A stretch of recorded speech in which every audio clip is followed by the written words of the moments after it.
Euh, Bonsoir tout le monde. Donc, je commencerai d'abord par rendre un hommage, on ne le fait pas assez, à des militants comme ceux de Solidarité Démocratique Europe qui ont organisé cette rencontre.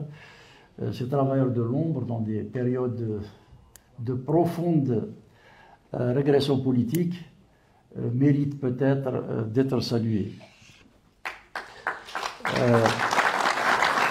Non, je dis ça parce qu'il faut savoir, vous savez, en tout cas beaucoup d'entre vous savent que ce n'est pas toujours évident de s'engager politiquement, y compris en immigration, sachant le tunnel démocratique dans lequel vit l'Algérie, et beaucoup de jeunes de la diaspora qui sont rentrés ont été empêchés de sortir. Donc cet engagement devait être reconnu et salué. 300 jeunes Algériens sont en train de croupir en prison pour avoir lancé un tweet, marqué un propos peut-être un peu ironique. Et donc cette disponibilité, cette détermination méritait d'être connue. Je parle de la mémoire parce que, d'abord, on n'en parle pas assez, et parce qu'au fond, à regarder de près, l'ensemble des turbulences, que ce soit à l'intérieur de la société algérienne, que ce soit entre les pays de l'Afrique du Nord, que ce soit entre ces derniers et les pays de l'Europe du Sud, et plus particulièrement avec la France, ont souvent pour origine des querelles mémorielles. J'ai bien réfléchi avant de venir ici. Finalement, si on exclut l'épisode de la nationalisation des hydrocarbures par l'Algérie en février 1971, il y a très peu de motifs non mémoriels qui soient à l'origine de frictions entre l'Algérie et la France. Et je pense, à la faveur de la sortie donc de tome 3 de mes mémoires, qu'il est important d'inviter les citoyens de la diaspora et de là-bas à réfléchir sur cette problématique source de tant de conflits. Alors je sais bien qu'on a coutume de dire que les tensions entre l'Algérie et la France sont calibrées naturellement par l'histoire qui les lie depuis l'époque coloniale. À regarder de près, en fait, il n'y a rien de naturel dans ce conflit. Tout est paradoxe. Le paradoxe est politique, il est générationnel, il est culturel, et je vais essayer, qu'on va essayer d'identifier, s'emploie à stimuler, à exciter, à exacerber ces tensions. J'ai maintenant un certain âge, je me rappelle que dès l'été 1962-63, c'est-à-dire au plus près de la guerre où les passions étaient encore, les plaies étaient ouvertes, où les passions étaient encore ouvertes, il y avait des couples de coopérants français qui dormaient dans les plages algériennes, qui faisaient de grandes randonnées dans le sud algérien. Je n'ai pas le souvenir qu'il y ait eu un incident ou des agressions contre eux, alors que les plaies étaient béantes. Si on évacue l'épisode de Harki, qui ont été effectivement massacrés pour ceux qui étaient restés en 62, et le drame qui a touché les 2000 civils européens à Oran en 1962, il n'y a pas d'affrontement, d'agression de la population locale contre des étrangers, français compris. Ce n'est donc pas un phénomène spontanément naturel et encore moins populaire.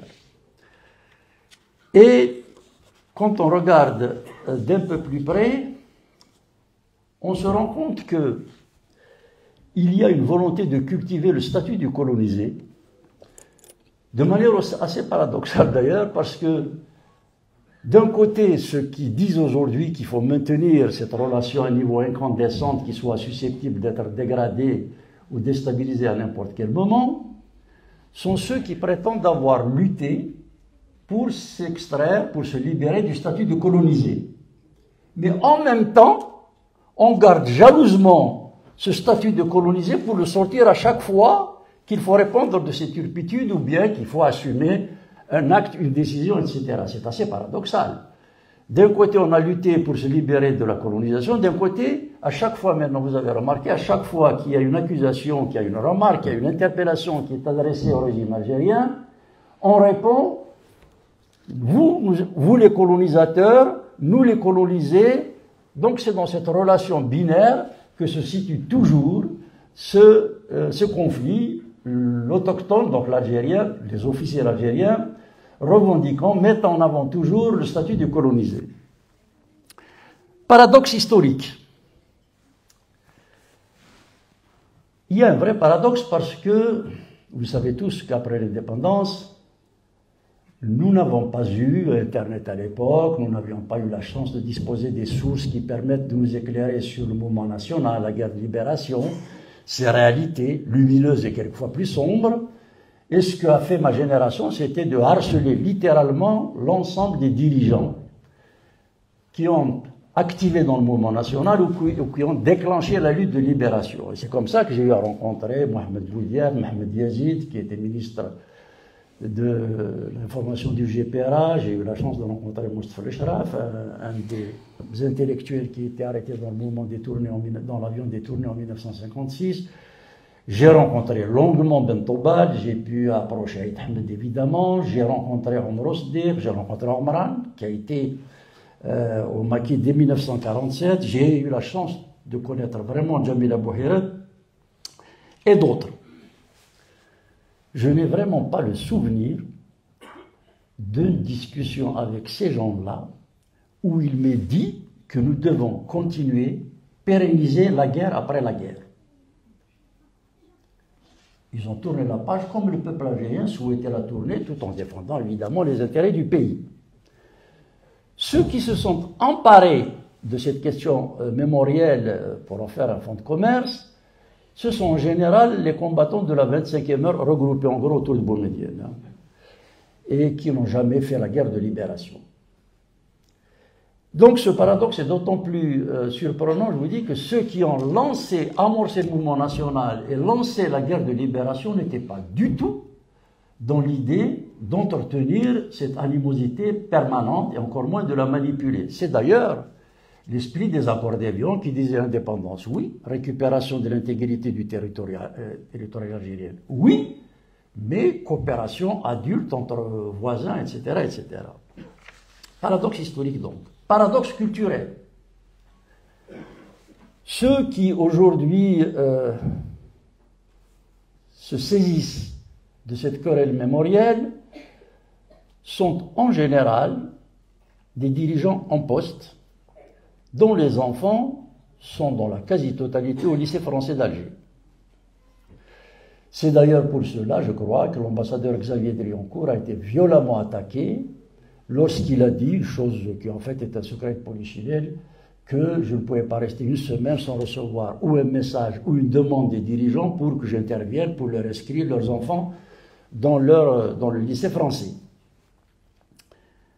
Et lorsque, étudiants, nous avions remarqué qu'il y avait une espèce de volonté d'arabiser de manière absolument forcenée l'éducation nationale, nous avions observé que la plupart des dirigeants du parti État à l'époque avaient inscrit leurs enfants soit au lycée Descartes qui était à l'époque un lycée français dépendant de l'Académie d'Aix-en-Provence, soit dans les écoles de Père Blanc, au demeurant excellentes, il y en avait un certain nombre à l'époque, soit dans les écoles privées, soit dans les bourses à l'étranger. Alors je vais vous donner rapidement un chiffre.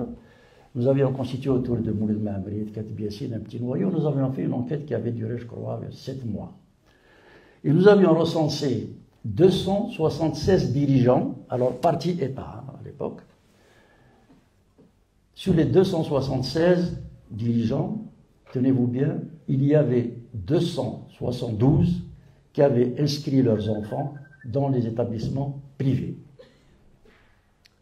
Il y avait 4 qui avaient mis leurs enfants dans les circuits publics. Et quand je dis dirigeants, je parle des dirigeants de premier plan. Je n'ai pas tous évidemment le nom de ces gens-là, mais je me rappelle de Bouteflika, qui avait mis son frère Saïd, l'actuel, qui était chez les Pères Blancs. Je me rappelle des frères de Boumediene. Je me rappelle des enfants de Boussouf. Je me rappelle du fils de Qaïd Ahmed, qui était d'ailleurs secrétaire général du ministère des Affaires étrangères, je crois qu'il est actuellement ambassadeur d'Algérie à Lisbonne, etc., etc.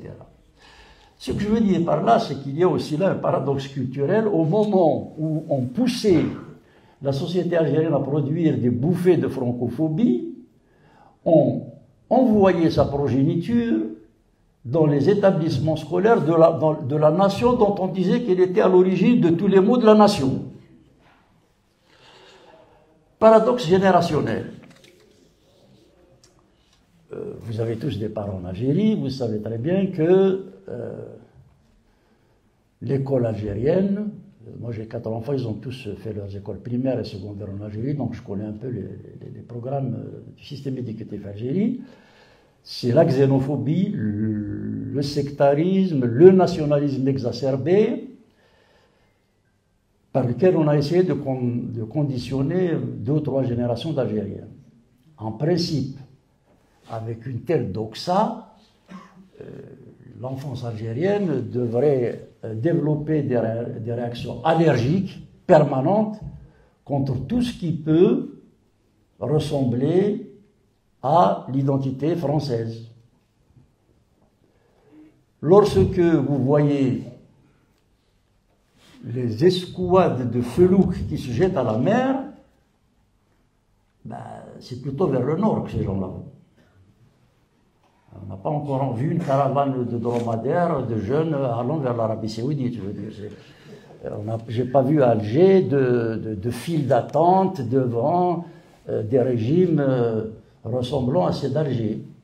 C'est quand même terrible. Vous passez votre temps à conditionner la jeunesse par l'école, par la mosquée, par la télévision, à rejeter tout ce qui est français, et vous arrivez au résultat exactement inverse, qui fait que tout ce que veulent les jeunes Algériens, c'est d'aller vers là où ce que vous leur avez appris à détester.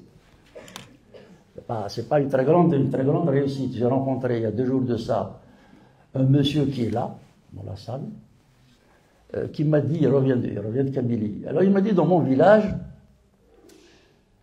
le comité de village s'est rassemblé, ils ont construit un petit hangar avec des tôles ondulées. Hein. Ils sont à 800 mètres d'altitude, ils ont subi la neige qui vient de tomber là-bas en Algérie. Hein. Ils ont vu le menuisier du village, il leur a fait des bancs.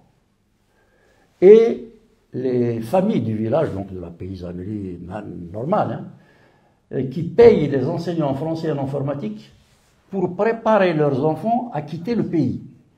Voilà donc l'ambition des familles moyennes en Algérie, c'est de sortir du pays, de l'enfer que l'on dit être le paradis de l'Algérie nouvelle. Tout cela pour vous dire que, d'un mot, que ces manipulations de la mémoire qui viennent flamber avec l'affaire Amira Bouraoui ne sont pas du tout la conséquence d'une demande populaire, ni même d'un événement, on va dire, qui serait le résultat d'un conflit latent dans la société. C'est une construction politique du régime qui a pris le pouvoir après l'indépendance par la force, donc pas du tout le pouvoir des autorités algériennes légitimement qualifiées pour diriger le pays après la guerre, avec effectivement une stimulation, un conditionnement, un encouragement de Nasser pour que le dirigeant algérien colonisé soit exonéré de toute culpabilité, de toute responsabilité. Colonisé, c'est l'enfant d'un monde injuste auquel est due une reconnaissance et une réparation perpétuelle. Cette histoire donc de guerre récurrente entre l'Algérie et la France, et je dois dire, même s'il y a une différence de niveau entre la Tunisie et le Maroc avec la France, résulte d'une opération politicienne délibérément construite par les autorités.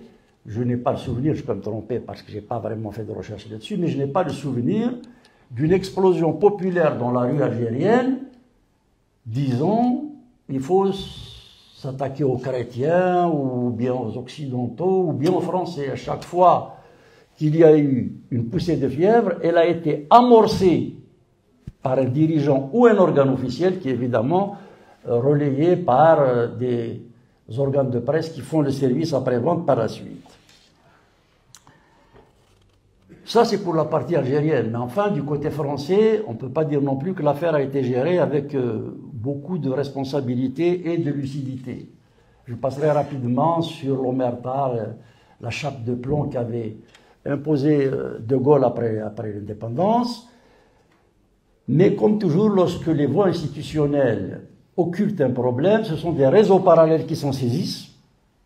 Et là, évidemment, des auteurs, des idées, pas toujours faciles à identifier d'ailleurs, traitent le problème par la caricature, la manipulation ou bien la volonté d'en faire un objet de pression politique. Et en France, ces réseaux parallèles, en gros, qui s'étaient manifestés dans l'extrême droite, qui se réjouissaient de l'échec de l'Algérie indépendante, de ce peuple incapable de s'émanciper de la tutelle française, n'avaient que ce qu'ils méritaient, des dépits qui pouvaient se comprendre par certains aspects, mais qui, lorsqu'ils prenaient l'allure d'un discours construit, ont donné quand même des attentats, des agressions, des meurtres racistes des années 70.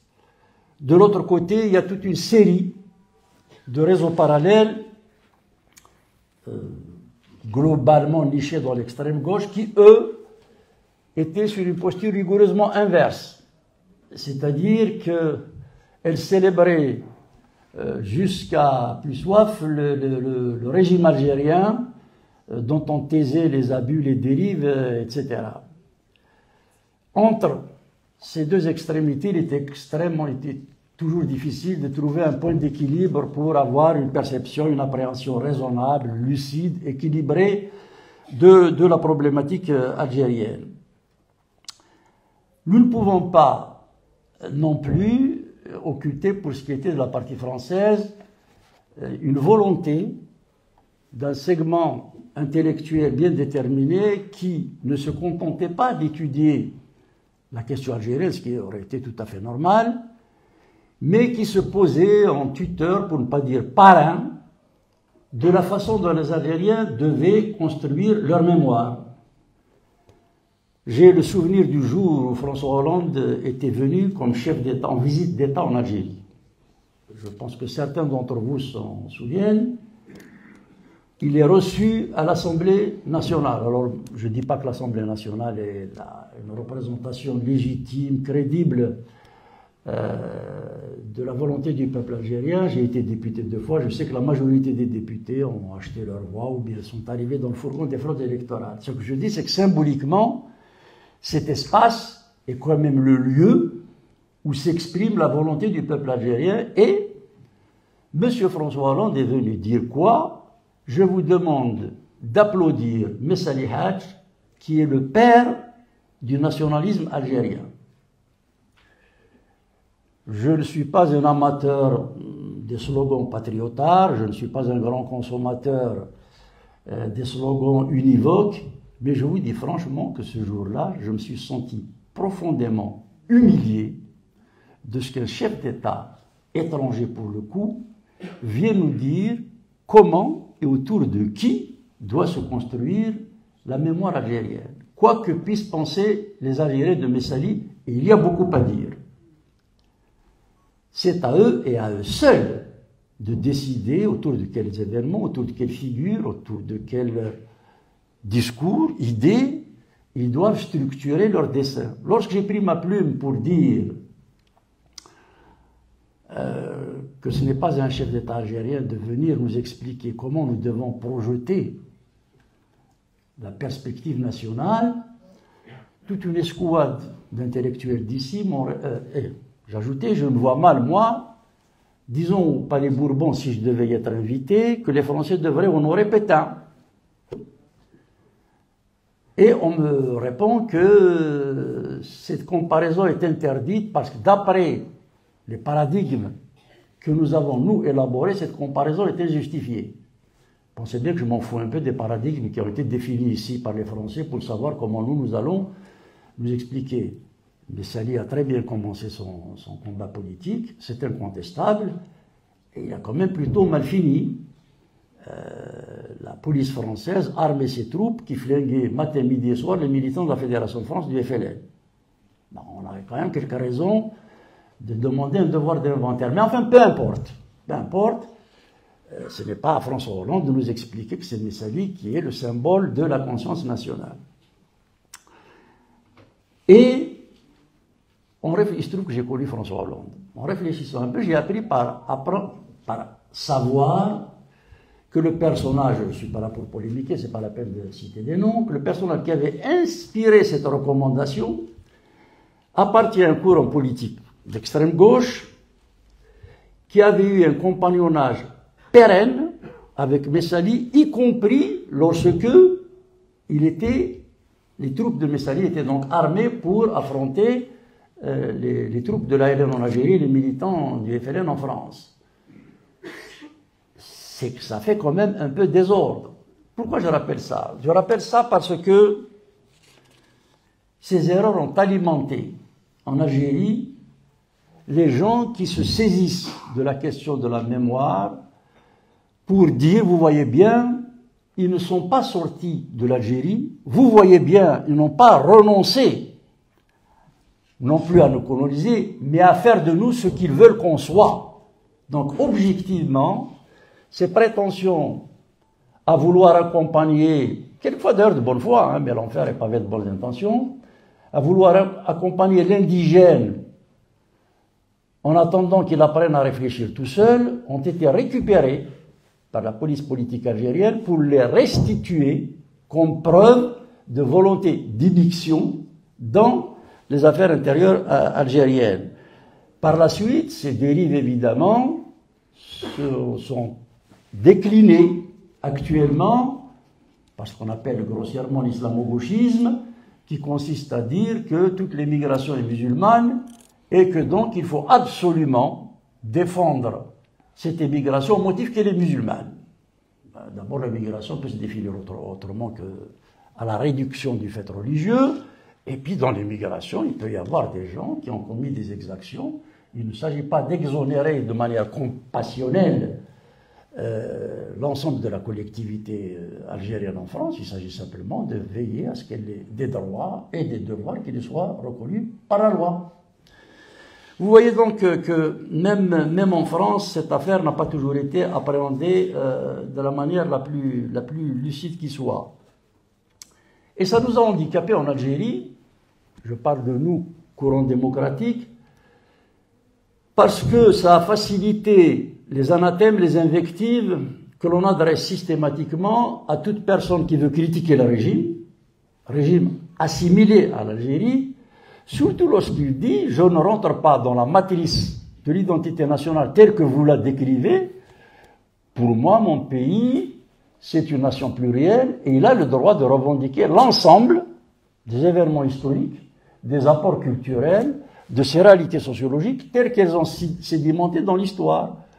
Pourquoi faudrait-il que vous ayez la légitimité de situer le curseur là où il vous arrange pour étalonner ce que doit être notre histoire et notre devenir donc? Est-ce que c'est à 132 ans qu'on décide que c'est légitime? Est-ce que c'est à 14 siècles? Est-ce que c'est à 2000 ans? Etc., etc.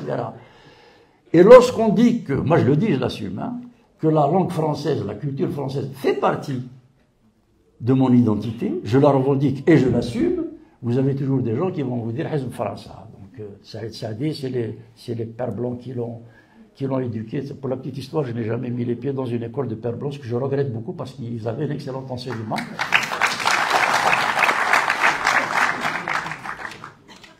Et ils ont fini par le terrorisme intellectuel, la répression politique, l'hypocrisie sociale, a fait que la revendication du sédiment francophone en Algérie est devenue un tabou. Donc on doit mutiler notre histoire à 1830. Alors on vous dit, oui, mais la langue française est arrivée avec le sabre et le goupillon, ce qui est vrai. Mais enfin, la langue arabe n'est pas venue avec des plateaux de loukoum non plus. Hein. Donc, on a quand même le droit de parler sereinement, tranquillement, de tout ce qui fonde cette mémoire, et donc structure notre destin. Je revendique Saint-Augustin, je revendique Ibn Khaldoun, je revendique Al-Muqrani, je revendique Abdel Ramza, je revendique Abdel Qadir, je revendique l'ensemble de cette histoire tourmentée. Il revient à nous et à nous seuls donc de faire le tri. Cela dit, moi quand je revendique, je défends la place du français et de la mazir aux côtés de l'arabe en Algérie, c'est pas du tout pour complaire à des cercles parisiens. C'est parce que je refuse d'être mutilé de quelque chose qui m'appartient, c'est tout. Mais on va vous dire non, l'histoire algérienne s'arrête à 1830. Auparavant, Messali nous avait expliqué que la nation algérienne, dans un mémoire adressé à l'ONU en 1948, commence au 7e siècle. Je veux dire, il va falloir un jour qu'on parle de notre histoire de façon adulte, sans nécessairement rechercher la confrontation. Mais tant que ce débat n'est pas ouvert, je vous garantis que la mémoire ne sera pas la source où à sédimenter le passé pour éclairer le présent et construire l'avenir, ce sera toujours un instrument de manipulation par lequel des groupes occultes essayent d'accaparer ou de légitimer un pouvoir qu'ils n'ont pas mérité. Nous n'en sortirons pas. C'est toujours difficile d'être catégorique dans un projet politique, mais là je l'ose. Tant que l'Algérie ne dispose pas d'un régime démocratique, on ne lâchera pas la polémique avec la France et on ne lâchera pas les tensions avec le Maroc. Si vous enlevez ça, le régime doit affronter son bilan et ses turpitudes, et ça, ils ne le peuvent pas. Je le dis avec beaucoup de sérénité, mais nous devons le savoir, parce que ces éléments qui semblent ne pas concerner le présent et l'urgence, surtout dans la situation de répression qui prévaut actuellement, ont des incidences immédiates sur la manière d'organiser le débat public. Et ce débat public ne peut pas être organisé au pays. Alors vous avez entendu évidemment des gens qui, encore une fois, recourent toujours Ce sont d'ailleurs souvent des gens qui sont loin du terrain des luttes, hein, parce que ceux qui savent ce que se battre veut dire ne profèrent pas ce genre de raccourcis. Les peuples ont les pouvoirs qu'ils méritent, les Algériens n'ont qu'à se battre, etc. Ben, les Algériens sont battus, ils ne veulent pas se battre de manière violente. Le combat pacifique n'a pas réussi. On ne peut pas demander en plus aux Algériens de se lever le matin et d'aller en prison, sachant très bien que c'est là que va se terminer leur action. Le seul endroit où il y a possibilité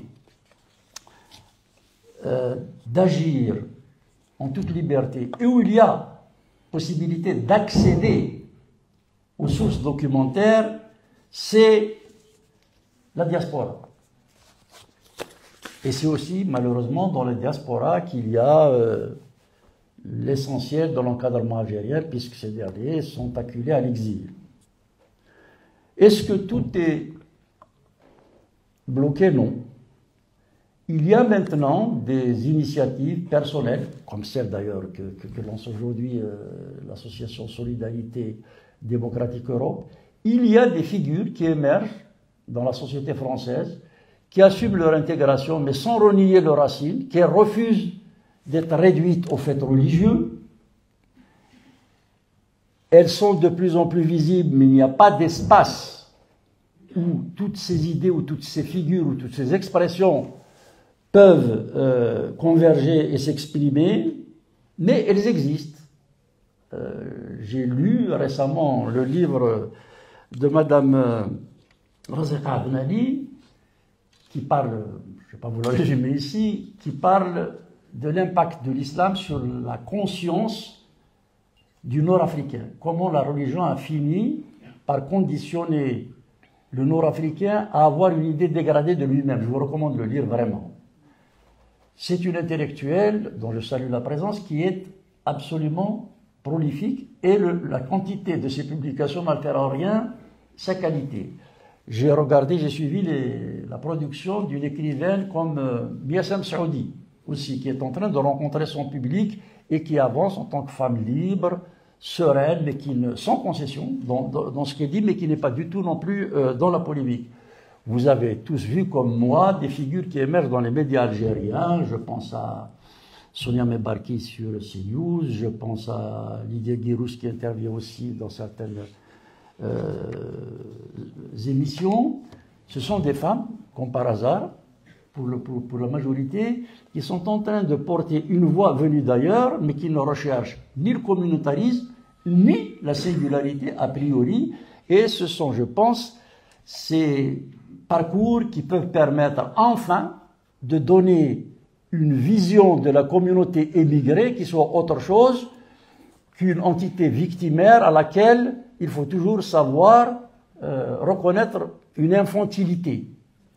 Je pense que si nous réussissons dans la diaspora à faire en sorte que ces propositions, ces écrits, ces parcours soient plus visibles, il y a possibilité de retirer la confiscation de l'identité de la collectivité algérienne, de la diaspora algérienne, que pour l'instant on veut réduire à la communauté musulmane. Je ne sais pas pourquoi, on me rencontre dans la rue, on me dit maintenant je suis musulman. Bon, d'abord ça me regarde, je suis musulman, et puis je suis musulman, je peux être grand, je peux être moustachu, je peux être basané, je peux être gros, je veux dire, ne me réduisez pas à une identité qui vous arrange et qui me font dans une catégorie qui par ailleurs est commentée et définie par des cercles pas toujours bien intentionnés.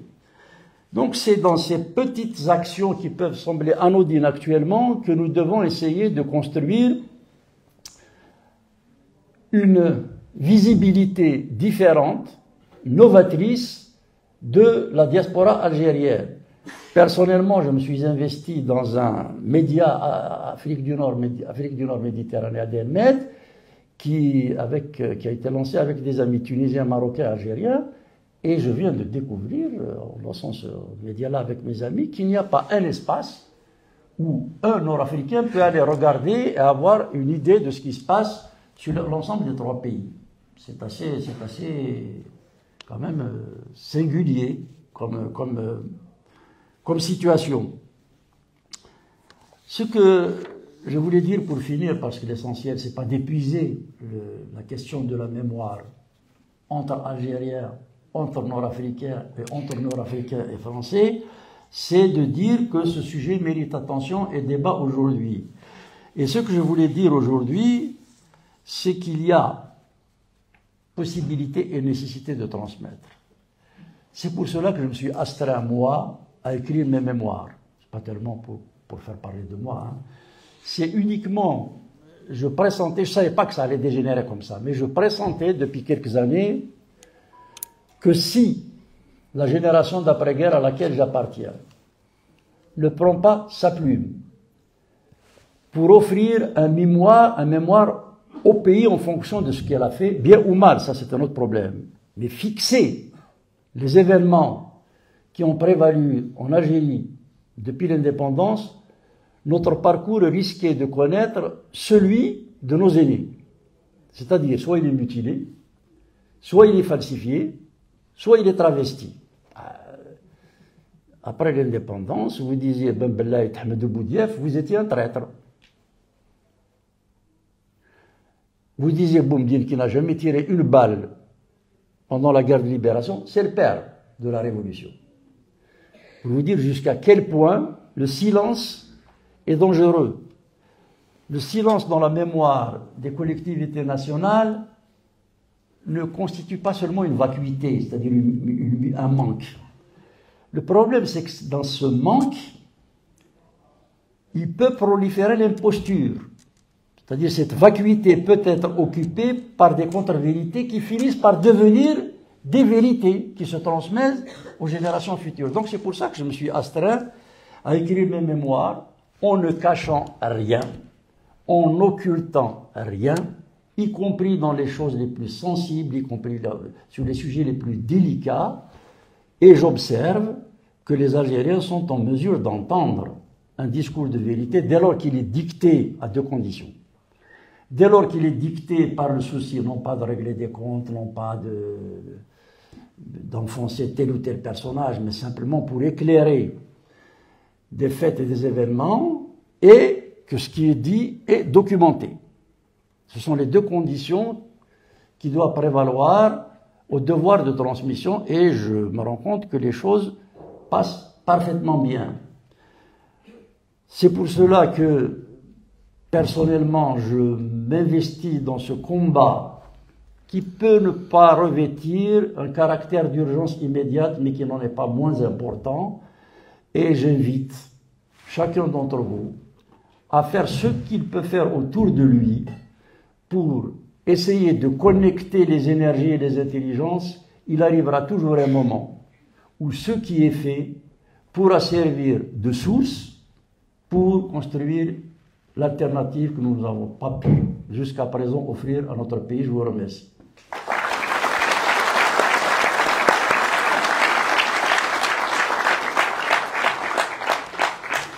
Merci, Dr. Serkou. On va passer donc à une des questions. Donc la partie débat. Donc, on va faire passer le micro.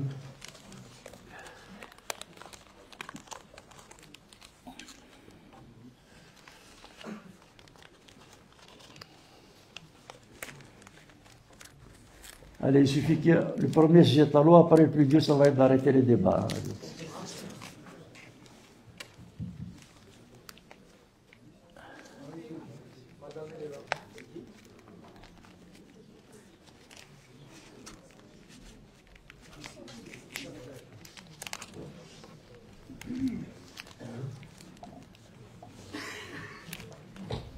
Bonjour, monsieur Chadi. Bonjour, madame. Donc, si j'essaie de résumer assez rapidement, je vais m'en excuser, votre positionnement. Vous rejoignez donc Xavier Mélenchon, et donc resté sur un titre assez percutant, l'énigme algérienne. Vous confortez cela, c'est une hypothèse, que l'Algérie s'effondre. Un terme pour moi qui est peut-être un peu trop excessif, mais il y avait peut-être l'intention de bousculer pour faire avancer l'idée. Vous soutenez cette hypothèse, et pour moi, ce que vous dites est l'espoir d'un désespoir pour la jeunesse algérienne, dont le fantasme algérien, veuillez m'en excuser l'expression, c'est « I want a visa », ce n'est plus la langue française, ce n'est plus l'arabe, c'est « I want a visa ».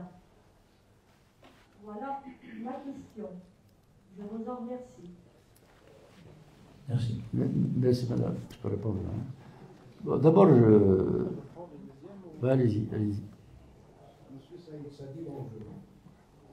En 1992, lors du face-à-face avec Abbassi Badani à la télévision algérienne, vous disiez que le RCD va gagner les élections. Après l'échec du RCD, vous avez déclaré que vous êtes trompé du peuple. Maintenant que vous êtes installé à Marseille, maintenez-vous cette déclaration vis-à-vis du peuple pour avoir à produire, après avoir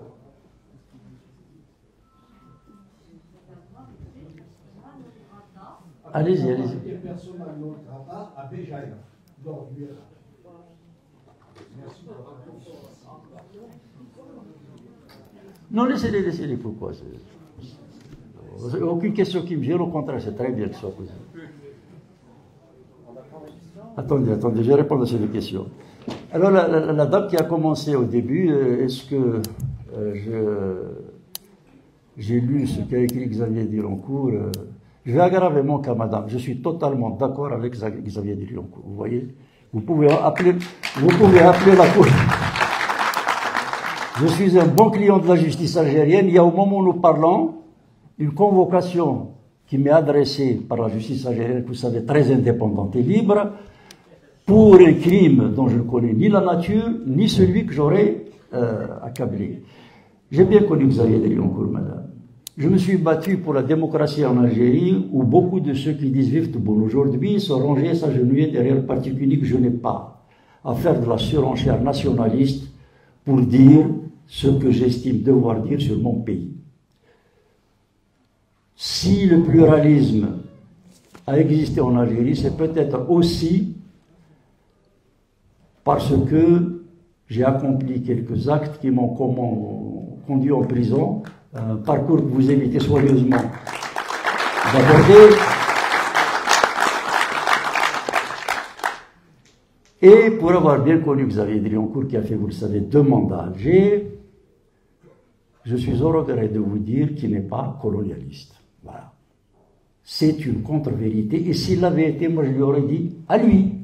Comme j'ai dit à Toufik, vous allez mener le pays à la ruine. Comme j'ai dit à Bouteflika, votre tentation qui consiste à organiser une transmission dynastique va conduire le pays dans une alternance clanique qui va nous ruiner.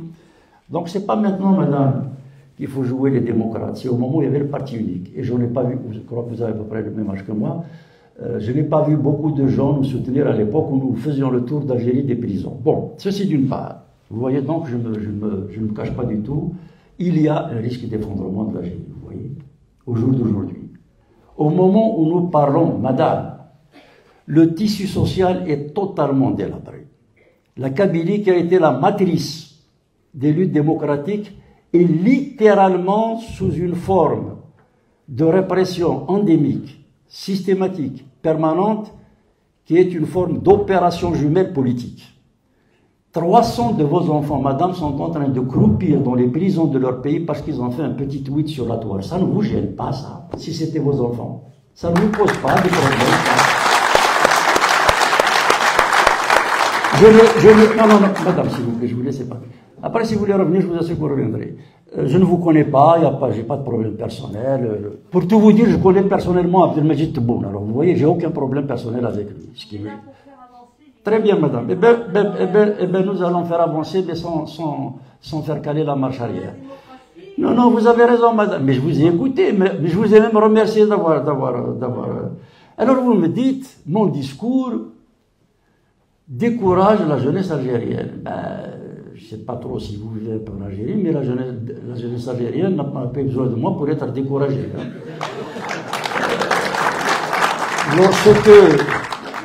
Lorsque je vous donne des chiffres, madame, lorsque vous avez à peu près entre 150 à 200 jeunes qui se jettent à la mer chaque semaine, vous pouvez m'accuser de les décourager. Je veux bien. Mais enfin, c'est qu'il doit y avoir un petit problème de gestion quand même pour ouvrir des perspectives à cette jeunesse. Et on a l'impression que plus il y a de jeunes qui meurent en mer, plus il y a de cadres qui s'exilent, plus le régime revendique la légitimité de son bilan. Alors, le désespoir de la jeunesse algérienne, madame, il vient de l'école, il vient du désarroi social, il vient de l'absence de vie culturelle, toutes restrictions qui ne sont pas infligées aux enfants de la nomenclatura. Je reviens maintenant à la fameuse polémique islamo-populiste de 92. Monsieur, les élections de 90, je veux vous dire, vous semblez être assez informé. Le soir où la radio algérienne donnait des estimations, ce n'était pas encore des résultats définitifs. Hein. On savait que le fils avait gagné. Hein. Et moi, je dis que le fils a gagné. Hein. Donc, c'est pas le problème. Hein. Il y a eu quelques abus à la marge, parce qu'ils avaient les communes déjà, etc. Mais le fils a gagné les élections. Je vous renvoie au journal de 20h de la radio d'État. Il n'y avait pas de radio privée à l'époque, c'est la radio d'État algérienne. Je disais ceci: si ces estimations sont confirmées par les urnes, il faut aller au deuxième tour. C'est le journal de 20h de la radio algérienne. Donc, 3 jours plus tard, je descends à Alger, je vous renvoie à la une d'Alger Républicain. Enfin, c'est pas moi qui le dis, c'est Alger Républicain qui a retrouvé un tract du fils. Je pense que beaucoup l'ont vu sur la toile, la une d'Alger Républicain, application avant le deuxième tour qui n'a jamais eu lieu, hein, 4 jours après l'annonce des résultats. Application immédiate de la charia, dissolution de l'Assemblée nationale, interdiction des partis de gauche, et je ne me rappelle plus le 4e et 5e point. Bon. Et vous avez dû entendre comme moi, puisque vous avez un âge où vous pouvez vous souvenir de ces événements, que 2 jours après la publication de ce communiqué, des dirigeants de premier plan du fils annonçaient que dès lors que la parole de Dieu est au pouvoir, il n'y a pas lieu de la contester, et qu'en conséquence de quoi il va falloir que, je cite de mémoire, hein, il va falloir que les Algériens s'habituent, s'accoutument, adaptent leur tenue vestimentaire, leurs habitudes culinaires, etc., etc. À ce moment-là, madame, monsieur, j'ai pris mes responsabilités et j'ai dit devant la même radio, je ne veux pas aller à l'enterrement de mon pays. Donc, vous avez joué. Alors, quand vous me dites, est-ce que le trompé de peuple, etc., le peuple algérien, monsieur, de 91, moi, je ne connais pas. Je ne connais pas. C'est pas mon peuple. C'est celui qui a été intoxiqué par la mosquée. C'est celui qui a été aliéné par l'école. C'est celui qui a été asservi par la police politique que j'ai connue et que j'ai éprouvé dans ma chair. Le peuple algérien, monsieur, vous oubliez de le dire, c'est celui qui est sorti en 2019. Crier en arabe, dire dégage en français, ça se passe de commentaires, et dire en berbère, en amazir, c'est-à-dire que le système va tomber. Qui est sorti de manière pacifique, monsieur. C'est pas moi qui ai voulu parler de mon parcours, mais maintenant que vous y allez, je vais quand même y aller. Ce peuple est sorti de manière pacifique.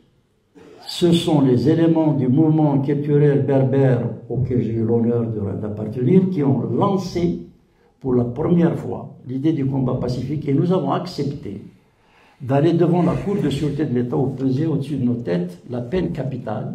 Nous n'avons ni pris les armes, ni agressé qui que ce soit, ni organisé une question violente. Donc la culture du combat pacifique, vous avez vu, en 2019, monsieur, nous en avons un tout petit peu chouïa le mérite.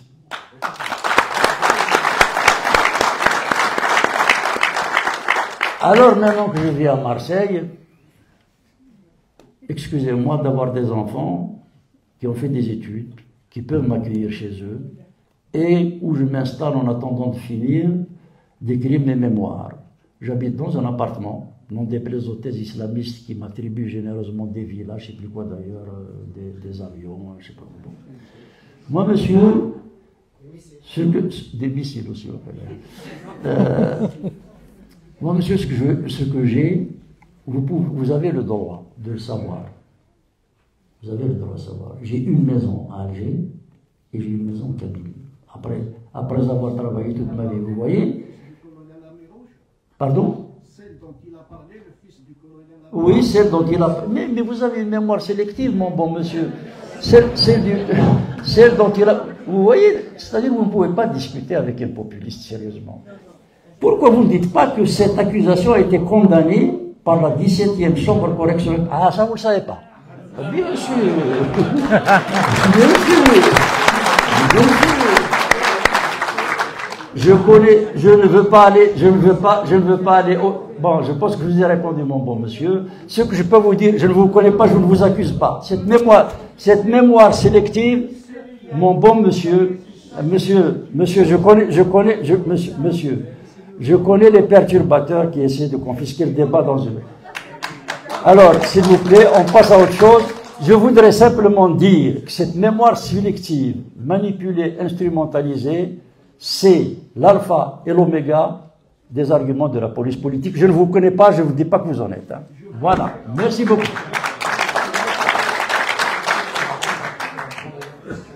Et comme par hasard, les deux questions ont été soigneusement préparées pour amorcer le débat. Allons-y. Cela dit, il n'y a aucune question qui me gêne. Allez-y. Attendez. Merci, s'il te plaît. Juste, s'il vous plaît, une petite précision.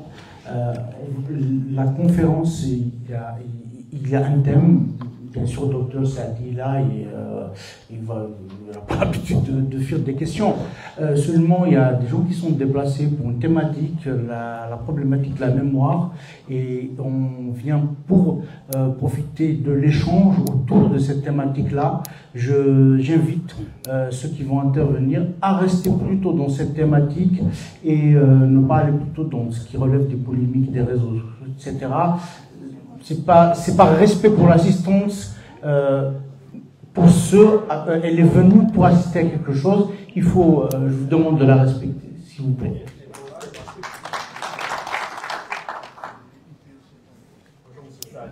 Bonjour. Ça va, tu m'entends?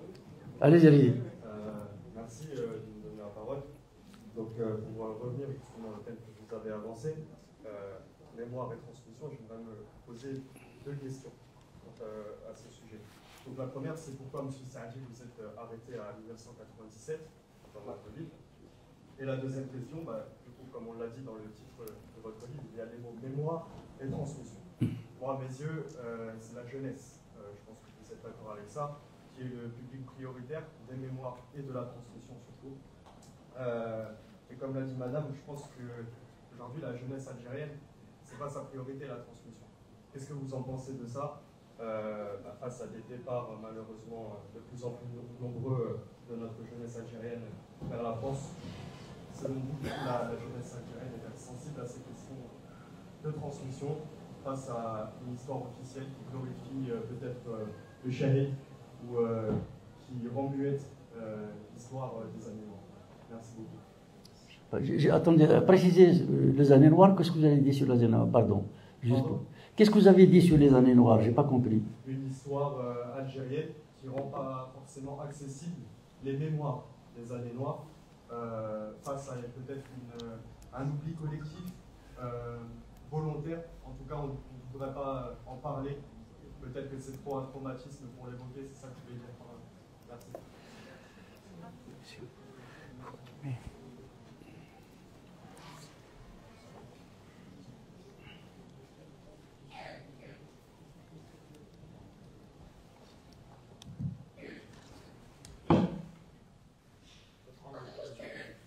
Pardon? Je vais répondre. Bon, pourquoi ça s'arrête à 97? Puisque le tome 3, il y a le 4 C5, hein, donc ça va pas... je peux pas écrire 50 ans dans un ouvrage. J'ai dû déjà élaguer pas mal, et il y en a 600 pages dans le tome 3, donc on ne peut pas tout mettre dans un seul livre. Bon. Alors vous me dites que le problème de la transmission n'intéresse pas la jeunesse.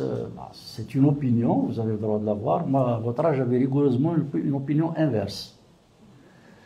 Je vous ai dit que j'ai harcelé Ben Youssef Ben Khadda, Ben Toubal, Mohamed Yazid, Mustafa Al-Sharaf, Mohamed Saïd Maazouzi, enfin je ne vais pas tous vous les citer ici, pour les supplier de nous dire ce qu'ils ont fait ou vu, ou dont ils ont été témoins directement ou indirectement, pour éviter que l'histoire du pays ne soit soumise à des manipulations ou à des imputations. C'est important, l'histoire d'une nation.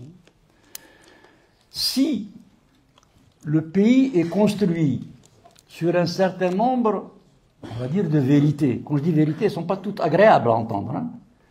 Ça va donner une société, mais si vous construisez le pays sur des éléments factuellement faux, n'importe quel aventurier qui a le pouvoir va construire l'histoire de la nation à la mesure de ses ambitions, en attendant que celui qui vient derrière les efface pour restructurer quelque chose en fonction de ses objectifs, et vous fabriquez une nation amnésique. C'est-à-dire sans identité, sans passé, sans repère et sans racines. C'est dangereux. Parce que vous offrez une collectivité nationale à la manipulation de despotes qui n'ont pas pour souci de construire un devenir collectif, mais dont la seule ambition est d'asseoir leur autorité. Alors vous êtes un jeune qui estime que la transmission est dangereuse. Moi, quand j'étais jeune, j'ai estimé que la transmission est... La transmission est une priorité, jamais elle est dangereuse. Justement, ouais. La transmission sert à prévenir les lendemains. Elle n'est pas dangereuse, c'est pas ça que je dis. Ah, pardon. Alors, moi, j'essaie de transmettre ce dont j'ai été témoin, auteur ou acteur. Voilà, je sais pas, je ne peux pas faire plus qu'écrire et soumettre à l'opinion publique ce que je fais. Alors, quand vous dites que il ne faut peut-être pas parler de choses qui ont été douloureuses, dangereuses, dans la période que j'aborde, donc 1987-1997, parce que les Algériens n'aspirent qu'à une chose, c'est d'oublier. C'est encore une opinion que je respecte et même que je peux comprendre, hein. Il y a des gens qui disent c'est trop dur, on ne va pas ressasser tout ça, c'est une manière d'alimenter les rancœurs, les peurs, les frayeurs, etc., etc. Je le comprends. Sauf que ce n'est pas mon opinion. Ce n'est pas ce soir qu'on va être d'accord, vous et moi. Mais c'est très bien, hein, c'est ça le débat. Absolument. Non, mais c'est très bien. Il se trouve que dans une autre vie, j'ai été psychiatre. Et je suis assez bien placé pour savoir que le refoulement, c'est-à-dire la volonté d'oublier quelque chose de désagréable sans avoir à le traiter, est éminemment dangereux. Pourquoi? C'est vrai qu'en empêchant la collectivité de parler d'un traumatisme, on a l'impression d'avoir cautérisé, d'avoir mis un pansement, d'avoir mis un anesthésiant, un petit antidouleur sur des choses qui sont difficilement audibles. Mais l'histoire, alors pour le coup, n'a pas de contre-exemple. Le refoulement ressort toujours au plus mauvais moment et de la pire des manières. Lorsque j'avais été reçu par Thabo Mbeki en Afrique du Sud, en 2001, j'ai très longuement discuté avec les syndicats d'Afrique du Sud, avec les intellectuels, avec les organisations de femmes, avec évidemment les institutions du pays. Et j'ai compris qu'ils sont sortis parce qu'ils ont mis en place une commission vérité et justice. C'est pas agréable hein, de dire nous avons subi ça, pourquoi faire venir un terroriste qui a égorgé quelqu'un pour qu'il dise ce qui m'a amené la pulsion de mort qui m'a guidé à ce moment-là, voilà ce que j'ai ressenti.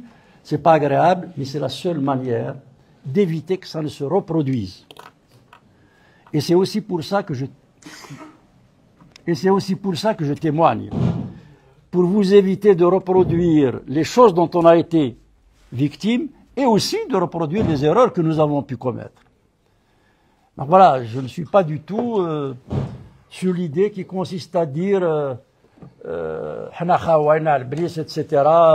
On efface tout et on oublie tout et on repart comme si de rien n'était, ça ne se passe pas comme ça. Voilà. Est-ce qu'il y a d'autres questions?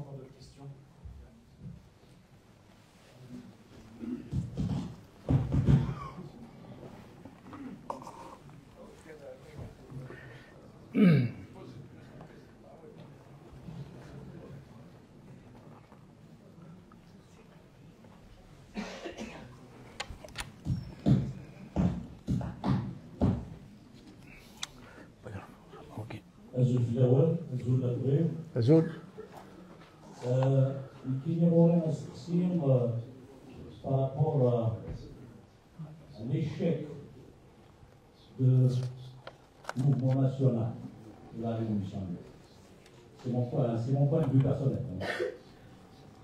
C'est que les années 20, l'étoilement africain a été en conflit avec Antanou Sali et Amari Mech. Par la suite, le conflit s'est poursuivi jusqu'au conflit Gambela à Ben Allah. Et aujourd'hui, nous sommes dans le même scénario. Ma question, par rapport d'ailleurs au conflit des mémoires, qui sont vivaces jusqu'à maintenant, au moment qu'on parle.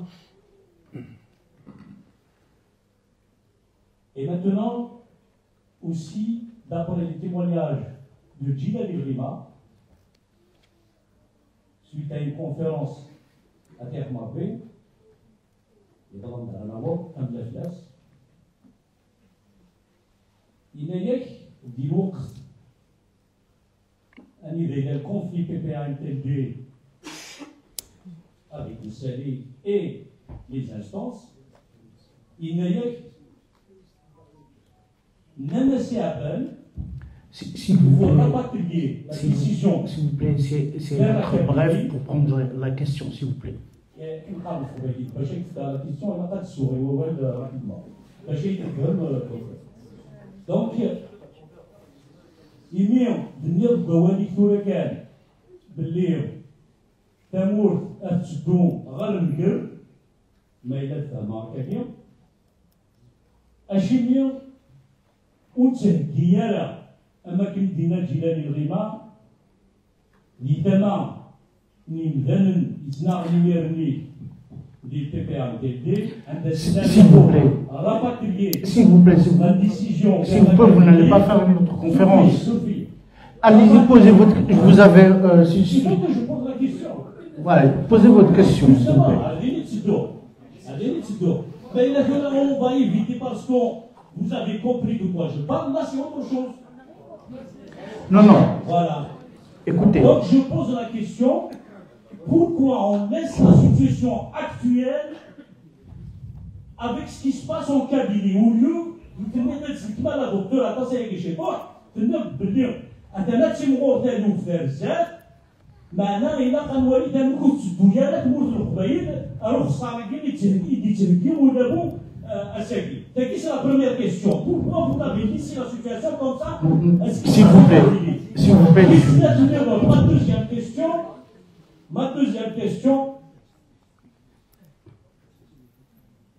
Est-ce qu'il y a l'avenir à construire avec les Algériens? Est-ce qu'il y a d'avenir? Tout ce qui se passe actuellement avec les mémoires qui sont en conflit actuellement, est-ce qu'il y a l'avenir avec les Algériens ou bien on va revenir au propos de Gilles Rima par rapport au Kabyle? Qu'est-ce qu'ils vont décider? Alors, s'il vous plaît, avant de répondre. Oui, attendez. C'est bon, c'est bon. S'il vous plaît, s'il vous plaît, s'il vous plaît. Alors, pas juste. Voilà, on va s'apaiser. Il n'y a pas de censure pour répondre. Voilà. Voilà. Il n'y a pas de censure. Il y a juste un débat qui doit se dérouler dans des conditions sereines. On invite à rester dans le thème et à ne pas faire des conférences alternatives. Une question, il est là, il va pas fuir le débat, mais essayez d'être bref. Je ne préjuge pas de ce que vous allez dire. Hein. Voilà. Continue, je crois qu'il y a.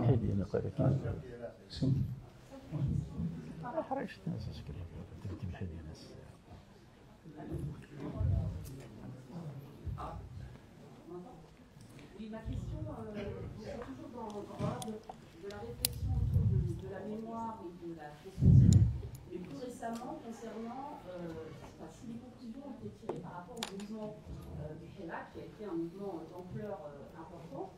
A priori, on est quand même dans un échec par rapport à ce mouvement, même s'il n'y a jamais d'échec, hein, parce que c'est un mouvement citoyen. Enfin, pour moi, c'est un mouvement citoyen, donc il y a des conclusions à tirer. Et quels sont pour vous les échecs de la classe à la fois intellectuelle, les Algériens, par rapport au Hirak, et aussi la classe politique? On prend votre question. Allez-y. C'est bon, c'est lui. Allez-y. Bonjour tout le monde. Deux petits propos et une question. Si vous m'entendez, parce que je m'entends pas. Approchez le micro, si vous voulez. D'abord, peut-être si on doute des mémoires et de la transmission, je pense que le fait que les jeunes de Solidarité démocratique sont là aujourd'hui pour préparer cet événement, c'est déjà une réussite et bravo à vos générations.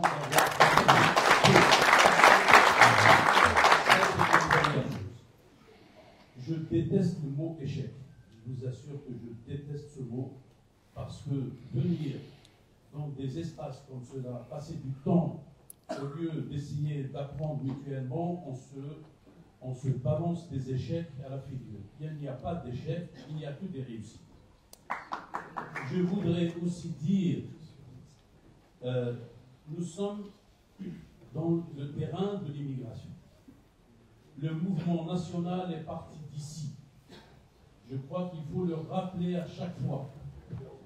Et nous allons bientôt fêter le 1 siècle de cette histoire. Il faut absolument que nous communiquions, que nous transmettions ces valeurs-là au sein de l'immigration en direction de l'Algérie et de l'Afrique du Nord. À l'époque, quand les nationalistes ont créé un mouvement, ils ne l'ont pas appelé mouvement pour Al-Naba ou pour laisser le combat pour l'Afrique du Nord. Et ces nationalistes, il y a un siècle, quand ils se sont levés, c'est au nom des valeurs aussi universelles. Ils étaient tous syndicalistes, CGT, le mouvement d'émancipation dans le monde entier. C'est au nom des valeurs universelles qu'ils se sont battus et qu'ils ont voulu transmettre aussi. Donc, ils n'ont pas échoué. Merci à eux. Comme je dis, merci à Dr Saïd Sadi de venir, de passer du temps aussi avec nous pour... La question, tout de suite, j'arrive effectivement. Pardon. La question, c'est quel message adressez-vous à la jeunesse au sein de la diaspora, puisqu'on l'appelle comme ça, de mon époque, on l'appelait l'immigration. Quel message pouvez-vous nous transmettre au sein de l'immigration pour rester fidèles aux nationalistes pour construire un avenir commun? Il y a beaucoup de questions, on va répondre. Attends, on va répondre. On va d'abord répondre. Parce qu'il y a beaucoup de choses qui sont tombées en même temps. Bon, je m'attendais, vous pensez bien à l'Italie qui consiste à dire, sans trop le dire d'ailleurs, en gros, on se retrouve entre Kabyle et le reste on s'en fout, quoi. Voilà. Moi je vous mets à l'aise. Hein. C'est une opinion qui n'est pas la mienne, que je trouve éminemment dangereuse pour la Kabylie. D'abord, et qui plus est, sera absolument inefficace. Mieux, je pense que le pouvoir fera tout pour que ces postures viennent régulièrement être mises en avant afin de justifier tout ce dont nous avons essayé de protéger le combat qu'a mené notre génération pendant une trentaine d'années. C'est une opinion qui est la vôtre et que je ne partage pas. Je vais vous donner l'opinion, la position que j'ai partagée avec un certain nombre de camarades, même si certains ont préféré prendre on va dire des trajectoires plus caricaturales. À l'ombre de Mouloud Mahamrid Katib Yassine, nous avions toujours compris que si la matrice algérienne était indexée par les paradigmes arabo-islamistes, le pays était condamné, le pays et l'Afrique du Nord en général étaient condamnés à une involution dont il sera extrêmement difficile de sortir. Parce que par définition, nous allions vers une communauté de croyants où la citoyenneté était par essence niée, voire réprimée. Ça ne veut pas dire que la problématique de l'identité nationale ne se pose pas depuis longtemps. Excusez-moi de ne pas être d'accord avec vous, mais pour moi, non seulement je ne suis pas pour le rétrécissement de la communauté kabyle sur une terre qui ne la contiendrait pas d'ailleurs, hein, la moitié des Kabyles vivent en dehors de plus de la moitié des Kabyles vivent en dehors de la Kabylie. Bon. Mais au-delà des aspects techniques, économiques, institutionnels, je suis un homme qui croit à l'histoire. L'histoire n'est pas un accident. L'histoire n'est pas un complot. Il y a des complots dans l'histoire, mais l'histoire n'est jamais réductible à un complot. L'histoire, c'est des apprentissages, c'est des engagements, c'est des combats. Et mon intime conviction, c'est que si on n'arrive pas à restaurer la matrice nord-africaine, vous observerez que je ne dis pas Maghreb, hein, parce que si vous dites Maghreb, vous êtes tout de suite mis en opposition avec Macharek et vous devenez une espèce de pendentif d'une Oumma islamique en attendant d'être réintégré dans sa source originaire. Donc, si Thamazra, si vous préférez le terme le plus exact pour l'instant, n'est pas ressourcé à son substrat amazigh, je ne le dis pas parce que je suis kabyle simplement, je le dis parce que je le pense profondément, intellectuellement, politiquement, civiquement. Si nous n'arrivons pas à nous réapproprier ce socle amazigh qui a porté un esprit, une spiritualité, une culture qui a traversé 3000 ans d'affrontement, nous n'irons nulle part. Donc c'est dans la matrice nord-africaine qui assume son substrat amazigh d'abord, avec l'ensemble des sédiments qui sont venus s'y apporter. J'ai dit tout à l'heure que je revendique Saint-Augustin et Ibn Khaldoun et Albert Camus, et Jean Amrouche, et Mouloud Maamri, et Katib Yassine, et tout ça m'appartient. Et donc, si nous n'arrivons pas à regarder au fond de nous-mêmes, avec lucidité, responsabilité, loyauté, mais sans complaisance, nous irons dans le mur. Je suis kabyle comme vous, je n'ai jamais été attaqué sur la base de mes idées, voyez-vous. Un jour que je me présentais dans une conférence de presse à la présidence, dans l'aéroport de la presse, quelqu'un m'a dit, en arabe, si vous êtes élu, est-ce que vous allez travailler pour l'ensemble des régions d'Algérie? Alors je lui ai répondu, si j'étais de Tlemcen ou de Tébessa, est-ce que vous me poseriez cette question? Donc je sais très bien le soupçon qui pèse, les injustices qui pèsent sur le Kabyle, je l'ai payé de ma chair. Mais ce que je veux dire, c'est que ce genre de questions ne se règle pas par les tripes, par la réactivité. C'est des questions sérieuses qui invitent débat, qui invitent évaluation, qui invitent à contextualisation et qui sont d'abord et avant tout des problématiques démocratiques. Vous avez l'air d'avoir un certain âge, relisez tous les tracts qu'on a produits en avril 80. Nous n'avons jamais déconnecté la question identitaire des questions des libertés démocratiques, jamais. Alors que des gens disent aujourd'hui, sortent leur étendard et disent vive les Kabyles, abat les Arabes, qui l'assument, mais qui ne nous fassent pas endosser ces caricatures que nous n'avons jamais discutées et que nous n'avons jamais admises. Maintenant, si vous voulez faire une conférence et vendre votre hypothèse, grand bien vous fasse, mais vous comprendrez que ce n'est pas du tout. Non seulement je suis contre le rétrécissement sur la Kabylie, mais je suis dans une stratégie transnationale. Alors, on n'est pas prêt de se retrouver, vous et moi. Hein. Je crois profondément à l'Afrique du Nord des régions, voyez-vous.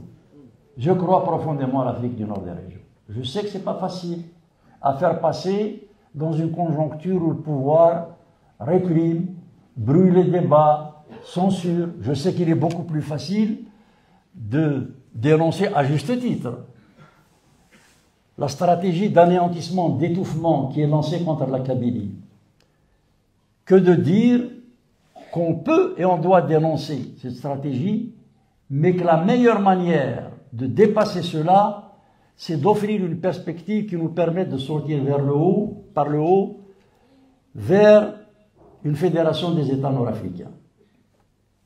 Je suis persuadé que même la question du Sahara occidental, et vous verrez dans le tome 3, il y a un chapitre réservé à la question du Sahara occidental, parce que moi, je ne me contente pas d'entendre ce que dit le Moudjahid de la presse marocaine d'ailleurs, qui ne vaut pas mieux. Sur ce registre-là, je me suis rendu là-bas pendant 4 jours, et donc j'ai été voir le Polisario, j'ai discuté avec Mohamed Abdelaziz, le président à l'époque, pour me faire ma propre opinion. Cette question qui empoisonne le destin nord-africain ne trouvera sa véritable solution que dans le cadre de la construction des États nord-africains. Est-ce que vous savez qu'en Europe, il y avait plus d'échanges commerciaux entre la région, à un moment donné, entre la région Rhône-Alpes et la Bavière, contre la région Rhône-Alpes et PACA, qui est toute proche. Hein. Donc cette synergie du développement, cette émancipation politique n'a pas besoin de caricature.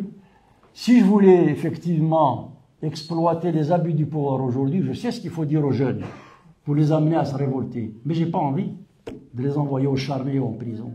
Je sais qu'il est beaucoup plus difficile de donner des arguments qui apprennent aux gens à défendre des positions qui sont payantes à terme, mais qui ne sont pas toujours audibles dans un moment de colère. Je crois que c'était Tocqueville qui disait, je cite de mémoire, hein, qu'une idée fausse mais courte peut être plus facile à entendre qu'une idée juste mais complexe. Je pense vous avoir répondu. Et on ne sera pas d'accord. Voilà. Alors le Hirak. D'abord, j'aime pas ce terme, même si je sais qu'il a été largement diffusé. Pourquoi je ne l'aime pas? Parce que je suis un Nord-Africain convaincu. Et pourquoi je ne l'aime pas? Parce que j'ai suivi l'insurrection du RIF, je ne sais pas si vous vous rappelez, où le RIF a été en effervescence pendant 6 mois. Et à la suite d'une injustice commise par un policier, un jeune qui a été broyé par une benne, etc. Bref, le RIF, qui est une position un peu singulière au Maroc, un peu comme la Kabylie en Algérie, est entré en insurrection une nouvelle fois. Une bonne partie des régions marocaines s'étaient solidarisées avec l'injustice dont était victime cette région. Il a suffi que des islamistes partis de Hollande, il y a une grosse communauté marocaine en Hollande, investissent les mosquées, ramènent les débats de l'insurrection rifaine dans les mosquées pour que l'ensemble des solidarités régionales et des cadres, des classes moyennes, commencent à s'effilocher. Et cette insurrection, qui s'appelait Fenkara, ça veut dire le soulèvement en amazigh au Rif, a été indexé par les islamistes du terme Hirak, ça veut dire mouvement, haraka, en arabe. Et les islamistes qui, eux, travaillent, ont pris le terme par lequel on a dévoyé l'insurrection rifaine pour coller à l'insurrection citoyenne algérienne qui ne s'appelait pas Hirak au début. Je commence donc par dire que ce terme me gêne beaucoup. Maintenant, j'ai manifesté j'ai passé les 10 manifestations de 2019 en Algérie, à Alger, en Kabylie, ailleurs. Il y avait, pour ceux qui y étaient, peuvent en témoigner, une participation féminine extraordinaire, dans la rue. Les classes moyennes étaient dans la rue. Je prends ma plume et je m'adresse à 2 sources politiques dont je savais qu'elles étaient la menace mortelle de cette dynamique citoyenne inédite. Je fais une lettre ouverte au chef d'état-major Ahmed Gaïd Salah à l'époque, en disant c'est le moment ou jamais de profiter de cette demande, de cette exigence citoyenne, démocratique, alternative pour faire entrer l'armée dans les casernes. J'étais en Algérie. Et je réponds à monsieur tout à l'heure, puisqu'il est très informé, mais c'est toujours une information parcellaire. Première réaction de Gaïd Salah Abdjaya. Nous marchions, 4 personnes essayaient d'orienter le flux des manifestants vers une petite placette. Moi, je suis le flux. On se retrouve devant une petite placette, 2 caméras sur trépied étaient là, un fourgon à 2 mètres, et 3 bonhommes d'invective. Film, dans la fourgonnette, il y avait une table de montage, l'agression était sur la toile 8 minutes plus tard. La télévision qui avait commis cette agression s'appelle Bilad. Quels sont les financiers de la télévision Bilad? Les enfants de Gaïd Salah, chef d'état-major. Quel était le responsable de l'antenne de budget de cette télévision? Le président du comité de campagne électorale de Bouteflika. Monsieur, je pense que vous aviez un peu ces informations. Non, vous n'avez pas celle-là. Vous savez simplement ce qu'a dit Rachad, ça vous le savez. Malish. Non, ce que je veux dire c'est que eux, ils travaillent. Donc, première réaction, Gaïd Salah par l'intermédiaire de Bilal. Deuxième réaction, agression à Marseille par un affidé de Rachad, que vous avez tous suivi. Et donc, quand j'interviens, je disais, attention, l'armée doit se retirer à la faveur de ce mouvement. Il y va de son intérêt et de celui du destin du pays. Nous avons 2 adversaires en Algérie, c'est le militarisme et l'islamisme, qui ne sont pas toujours en opposition sur les objectifs sociétaux. Et quand j'ai dit dans la deuxième partie de mes interventions sur mon Facebook, qu'on va dire assez raisonnablement suivi, que si jamais l'islamisme s'invite dans cette dynamique, c'est la mort. Et que le pouvoir fera tout pour le rendre visible dans cette dynamique citoyenne pour provoquer l'appréhension de l'engagement populaire qui était uni, pacifique, revendiquant clairement, mais sans ambiguïté, l'idée d'un changement de système. Et ça n'a pas raté. Dès que les islamistes du fils, mais enfin actuellement Rachid, ont commencé à mobiliser leur télévision de l'étranger pour s'inviter dans le débat, les femmes ont disparu, les classes moyennes ont disparu, le déclin du mouvement a commencé jusqu'à son extinction, favorisée, il est vrai, par la Covid. Pour autant, et puisqu'on est en train de débattre de manière adulte et raisonnable, ça ne suffit pas pour expliquer son extension, l'extinction du Hirak. Il se trouve que nous avons été un certain nombre d'acteurs à avoir lancé un texte qui s'appelle ADL, Algérie libre et démocratique, ALD, Algérie libre et démocratique, dans laquelle on disait « Cet appel citoyen est inédit. L'histoire ne repasse pas les plats si jamais les élites algériennes ne sont pas en rendez-vous de l'histoire pour canaliser cette énergie, pour lui donner du sens et lui assigner les objectifs qui sont celles de la dynamique citoyenne et pas du tout celles que voudrait tel ou tel parti, nous pouvons risquer de dilapider une expérience historique. » Malheureusement, les élites, et notamment ceux qui d'ailleurs, on sait pourquoi se sont décrétés porte-parole du Hirak, en fait, n'ont pas été à la hauteur. Certains disaient, moi je pense que si jamais X revenait au pouvoir, ce serait la solution. D'autres disaient qu'il faut peut-être changer de gouvernement dans le cadre du même système et que ça irait mieux. D'autres, enfin, suggéraient, et c'est un autre cas, une phase de transition. Pour éviter des règlements de compte, on a perdu 60 ans, on peut consacrer 2 à 3 ans pour dire simplement que le mal de l'Algérie, c'est l'absence de respect des principes fondamentaux de la démocratie tels qu'ils existent dans le monde entier. Même les islamistes à cette époque-là disaient nous aussi nous voulons la démocratie. Bienvenue au club, comme disait l'autre. Mais alors, si tu es démocrate, tu ne peux pas renier les 5 ou 6 grands principes qui fondent toute cité démocratique. Et lorsque nous nous disions, pour un État civil et non militaire et non théocratique, c'est-à-dire on repartait au congrès de la Soumam, les islamistes disaient non, on va dire non militaire, mais la théocratie on va pas l'installer, mais c'est pas la peine d'en parler maintenant. Mais puisque vous voulez pas l'installer, pourquoi ça vous gêne qu'on en parle? Dans la ruse permanente.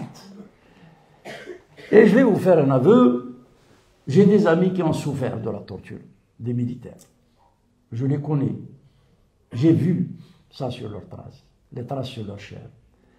Et ils m'ont dit, si c'est pour encore que ces bonhommes-là reviennent faire ce qu'ils ont commis dans les années 90, je vais laisser les militaires au pouvoir. C'est une personne qui a été torturée et qui porte aujourd'hui encore un problème à sa hanche droite, il marche avec une canne, qui me l'a dit. Et lorsque les discours islamistes sont arrivés, les élites démocrates n'ont pas su faire preuve de solidarité. Je ne condamne personne, non ça.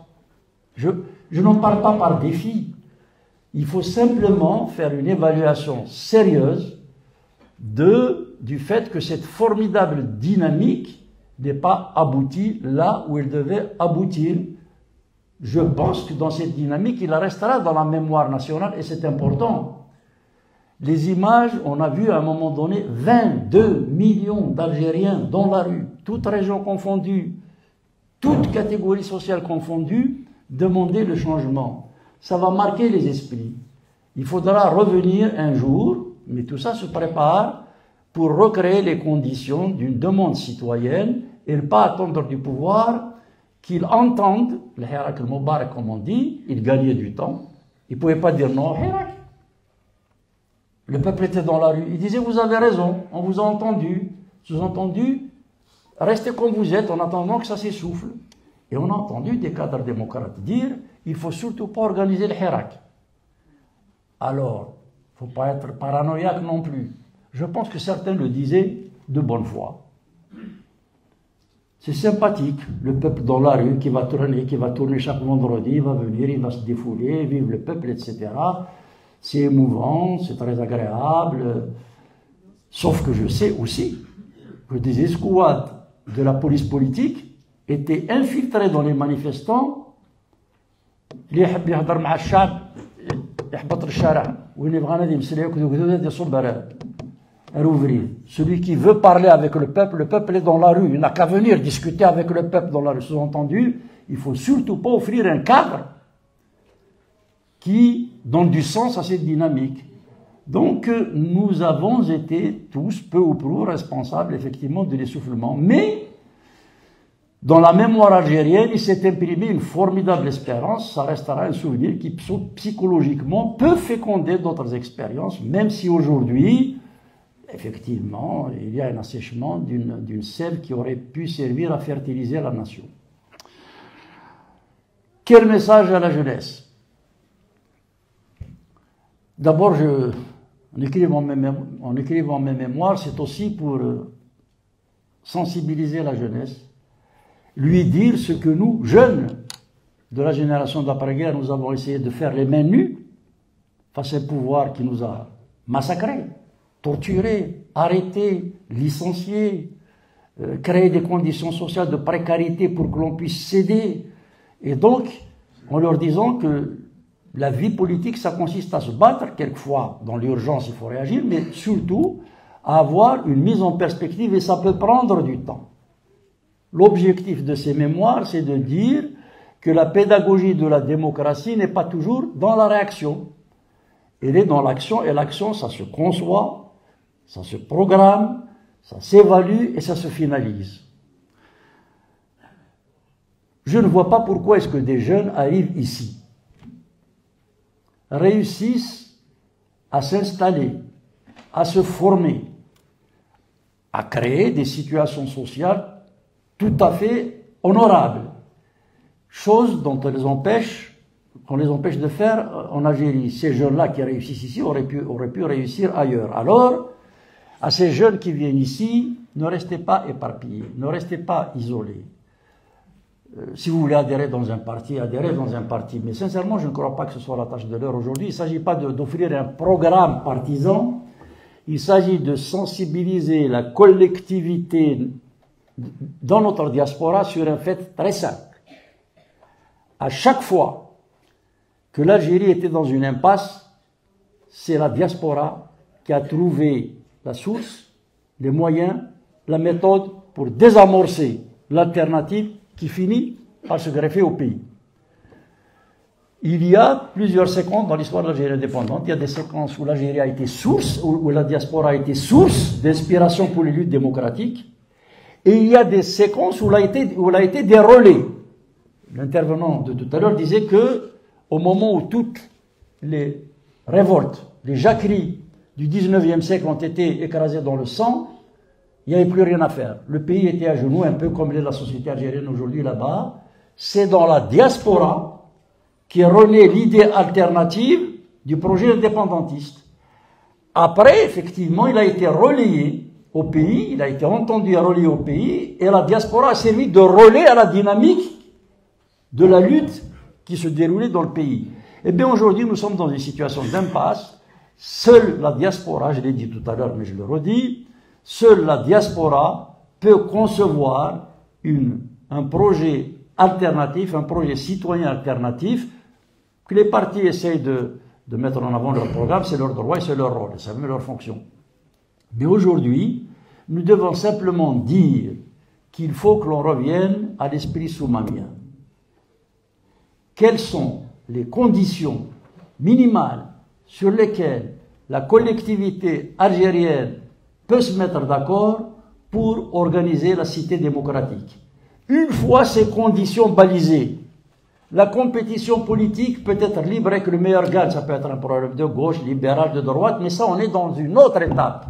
Il ne s'agit pas d'inverser les priorités. Aujourd'hui, l'idée, c'est de dire ce que nous avons dit depuis tout à l'heure. Quelle est notre histoire? Qui sommes-nous? Quelle société voulons-nous? Comment faire société et avec qui? Par quels moyens nous devons apprendre à vivre ensemble? Ensuite, que la compétition politique s'organise pour la gestion du pays, c'est autre chose. Mais si on laisse le flou, chacun dira que l'Algérie est arabe, l'autre est islamiste, l'autre est ceci, l'autre est cela, et vous allez vous retrouver dans des situations, un peu ce que suggéraient les deux premiers intervenants. Si vous exprimez une opinion différente de celle du pouvoir en Algérie, vous êtes un traître à la nation. Parce qu'on assimile pouvoir à la nation. Je me donne le droit, par patriotisme, madame, de critiquer le pouvoir qui est un danger pour la nation. C'est difficile à entendre. Ce pouvoir est un danger pour la nation. Ce n'est pas parce que je veux prendre sa place. J'aurais pu être 10 fois ministre si j'étais de la même culture, que je ne l'ai jamais voulu. Et pour tout vous dire, monsieur qui connaît, semble-t-il, mon intimité le sait, lorsque nous avons décidé de rentrer au gouvernement, j'ai refusé d'intégrer le gouvernement personnellement. En disant à Bouteflika, réforme de l'État, réforme de la justice, réforme de l'école. Si tu relis ces engagements, je ne rentrerai pas au gouvernement. Donc, nous ne pouvons pas continuer à accepter que le pouvoir soit assimilé à la nation. Le pouvoir, c'est un instrument. La nation, c'est quelque chose de pérenne qui résulte d'une sédimentation des expériences positives et négatives d'une collectivité nationale. Il est plus facile pour moi de dire, bon, non plus je le connais. Pour tout vous dire, il est venu chez moi. Quand il était Wali à Tizi Ouzou, vous voyez, si j'étais opportuniste. Mais il ne s'agit pas de cela. Il ne s'agit pas de cela, il s'agit du destin de la nation. Et je vous assure, madame, que ceux qui sont en train d'applaudir Tebboune aujourd'hui seront les mêmes qui le lyncheront demain lorsqu'il ne sera plus au pouvoir, comme ce sont ceux qui ont accablé Bouteflika qui sont en train de dire aujourd'hui vive Tebboune. Jusqu'à quand nous allons être les clowns de notre destin?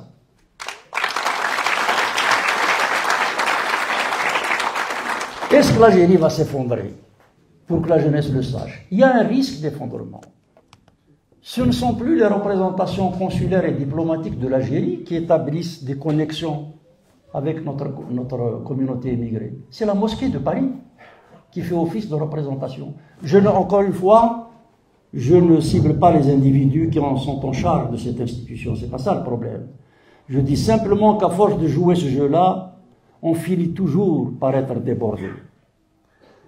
Lorsqu'il a fallu gratifier les jeunes de la communauté émigrée, à l'occasion des Jeux méditerranéens qui se sont déroulés à Oran, c'est pas très vieux là,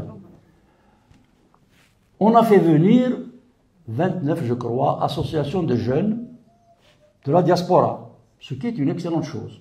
Rétablir le contact entre des jeunes qui n'ont pas toujours les moyens de se payer des voyages, dont les familles sont dans la précarité, etc. C'est une excellente chose.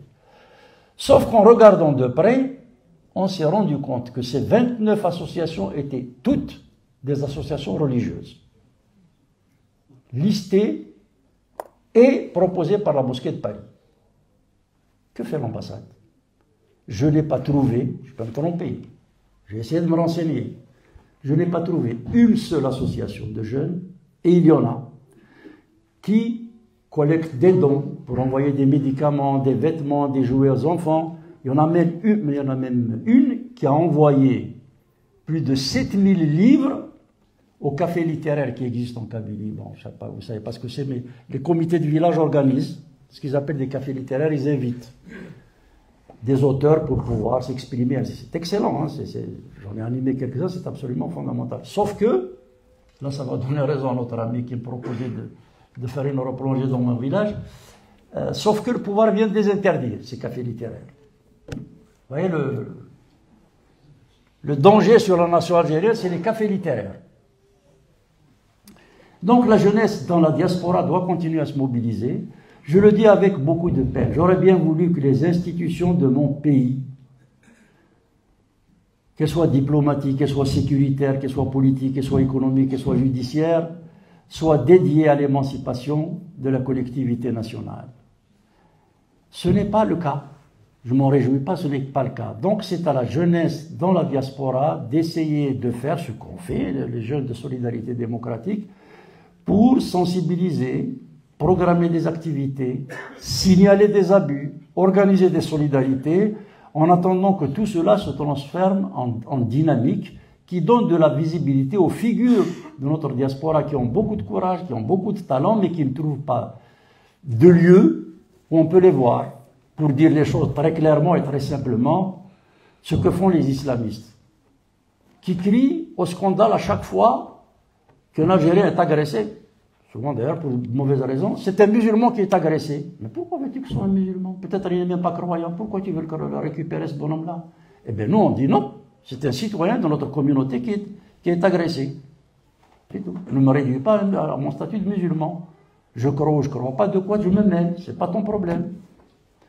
Donc il faut qu'on crée un courant qui soit un courant faisant émerger la citoyenneté dans la diaspora. Ça facilitera l'intégration dans le pays d'accueil et ça fera écho aux luttes démocratiques du pays d'origine.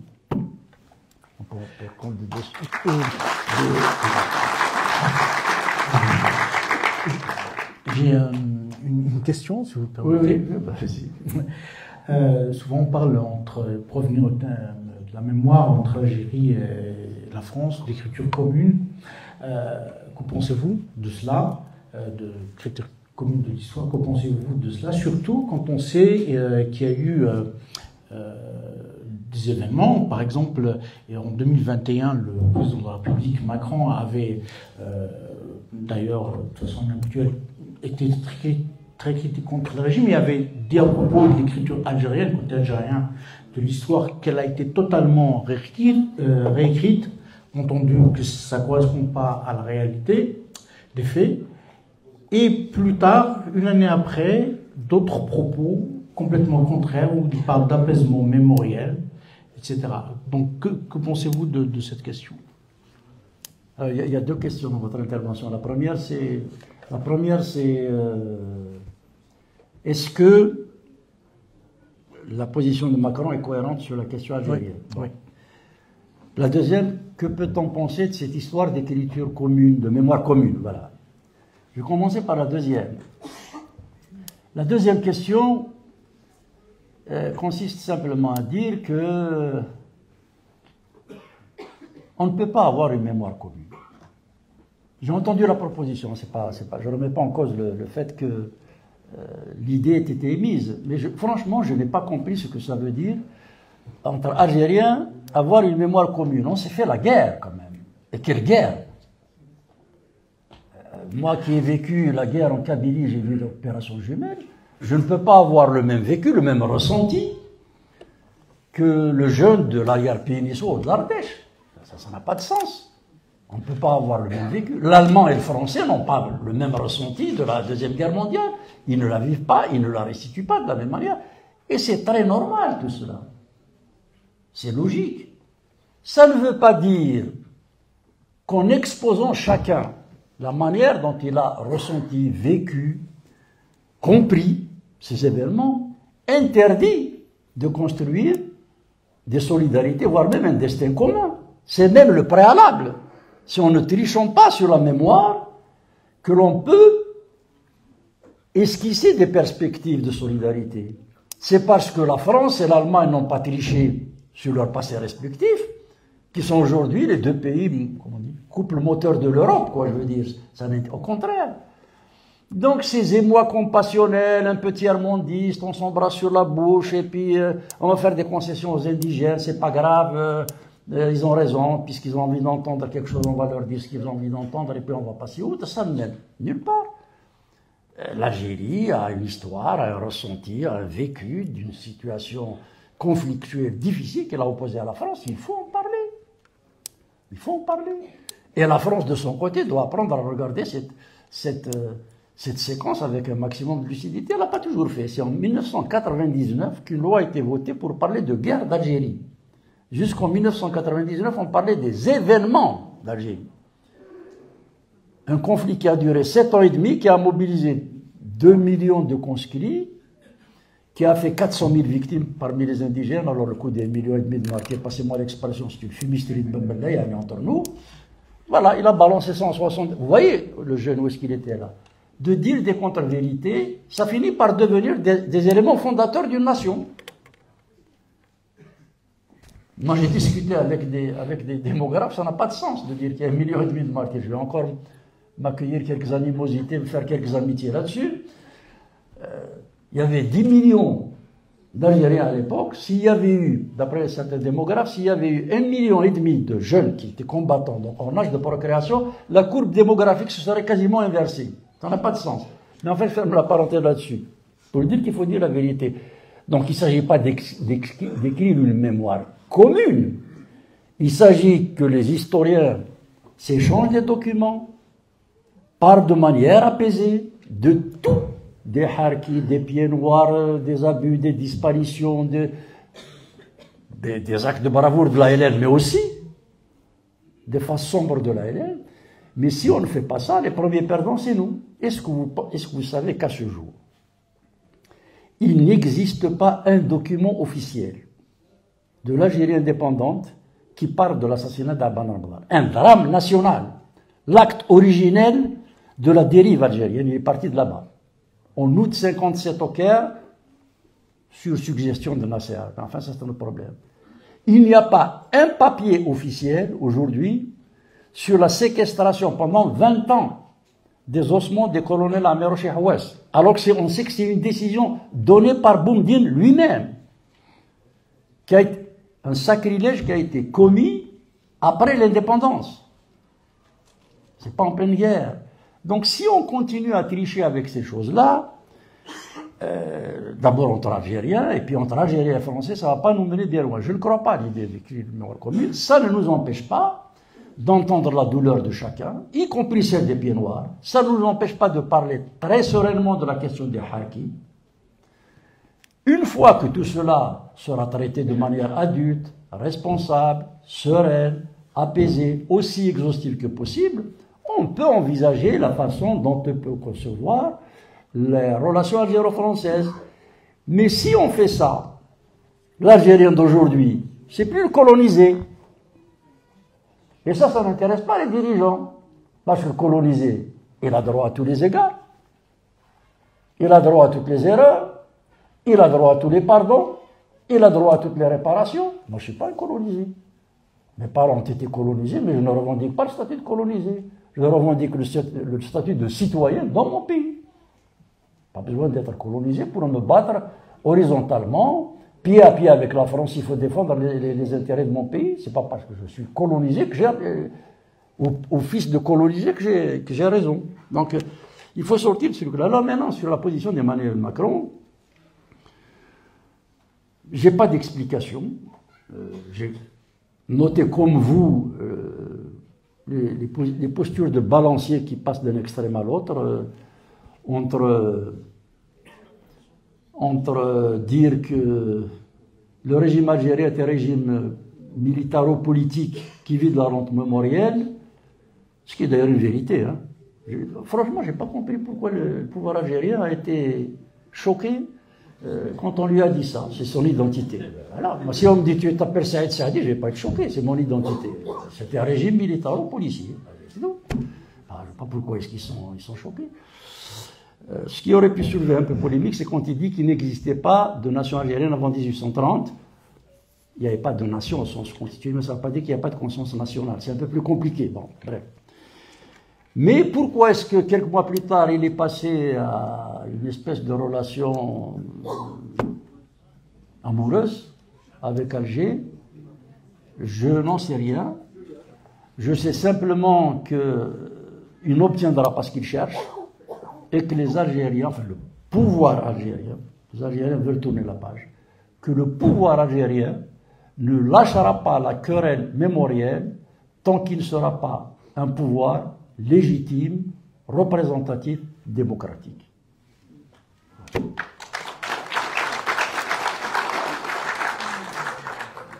On répond Je pense que c'est bon. Ben, il y avait derrière. Si on peut. Une dernière question, s'il vous plaît. Ah, روح la dernière, روح. Qu'est-ce que tu veux? En général, les dernières sont les plus intéressantes. Allez-y. أرجو ما. allez-y.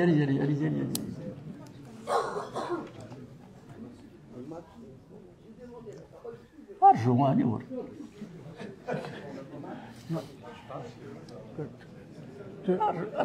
أرجو رمضان أرجو ثورة أرجو روح الرين هاتي بارا راسي تيوي روح الرين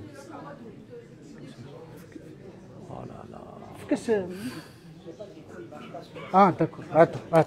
Tiens. رابيدا أدرملا رابيدا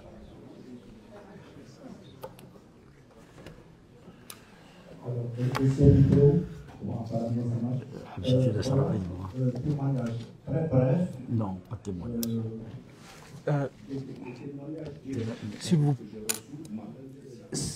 S'il vous plaît, je vous demande d'être bref, vraiment une question.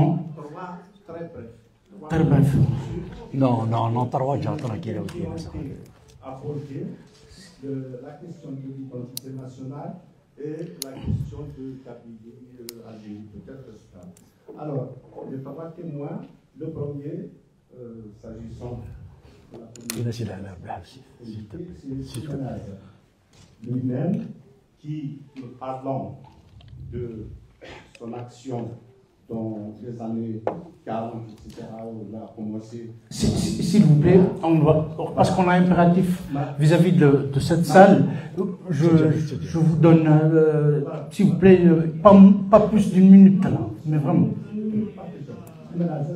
Qui, me parlant de Messabi Haj, m'a dit qu'il avait été désigné comme responsable de l'organisation militante qui existait ici en immigration à l'époque, qu'il avait été désigné, non pas en termes d'un vote anonyme comme ça, mais par une décision politique des responsables de l'époque qui disait qu'il fallait absolument que ce mouvement n'apparaisse pas comme une expression uniquement kabyle, mais que ce soit la question de donc votre question, s'il vous plaît. Et pour cela, il fallait s'il vous plaît, votre question.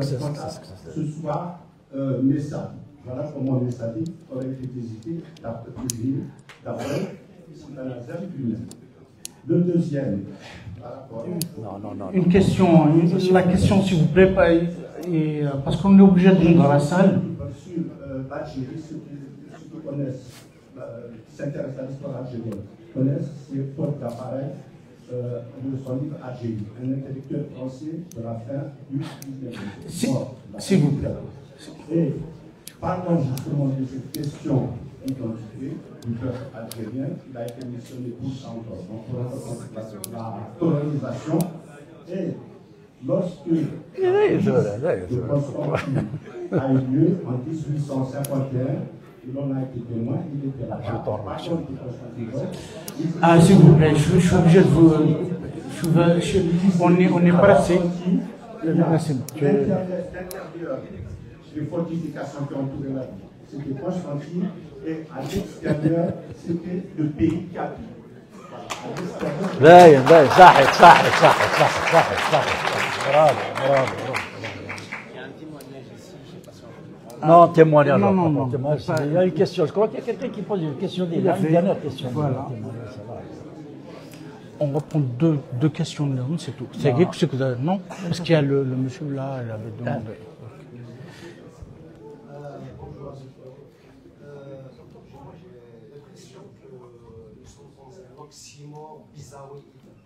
Pouvoir béni par la Covid et la guerre en Ukraine, et nous qui sommes maudits. Est-ce que cette guerre, justement, on a ramassé parce que dans ma tête, je crois qu'on est encore là, c'est un chemin devant gagner, quoi. Si cette guerre perdure en Ukraine, parce qu'on est parti pour 5, 10 ans, 15 ans, 20 ans, le pouvoir algérien sera toujours en place. est-ce que les droits de l'homme seront respectés à travers il n'y a rien du tout. C'est juste la guerre en Ukraine et puis ce qui se passe actuellement. Voilà. Merci. C'est la dernière question. Oui, bonsoir Olivier, c'est pas tant une question qu'un témoignage. Tout d'abord, vous devez remercier vivement Saïd Saadi pour la conférence qu'il vient de nous donner, les propos extrêmement éclairés, lucides et courageux qui sont les siens depuis toujours. Merci Saïd. La deuxième chose, c'est un petit témoignage que je voudrais donner. J'ai travaillé au ministère de l'Éducation nationale avec Jacques Lang entre 2000 et 2002 et nous avions organisé toute une cérémonie en hommage à Max Marchand et Mouloud Ferraoun. Nous avions créé une association et nous sommes allés en 2003 en Algérie, à Oran. Nous avons participé à un colloque commun avec des historiens, etc., à l'université d'Oran. Et beaucoup de jeunes étudiants étaient dans la salle. Et j'ai été très intéressé et très stupéfait, comme mes collègues qui étaient venus avec moi, de voir à quel point la jeunesse algérienne, en tous les cas, ces jeunes étudiants algériens qui étaient ce jour-là dans ces amphithéâtres, ils étaient très nombreux, sont venus nous poser des questions à la fin sur l'histoire commune, l'histoire de quand il y avait des Français, quand il y avait des Juifs en Algérie. Ils étaient avides de connaître cette histoire. Donc, la mémoire et la transmission de cette mémoire et de cette histoire est vraiment, vraiment importante. Merci. Merci. Je vais répondre à la question qui m'a été posée sur la guerre en Ukraine, là, c'est tout. Bon, on dit que quand les activités publiques dépassent 2 heures en général, c'est durable, hein, il faut savoir arrêter. La dernière question qui consiste à dire la guerre en Ukraine, comme la Covid précédemment, risque d'être une opportunité d'aubaine pour le régime algérien, comme pour d'autres d'ailleurs, d'abuser de leur pouvoir, sachant que l'opinion internationale a le regard ailleurs. C'est pas faux. C'est pas faux.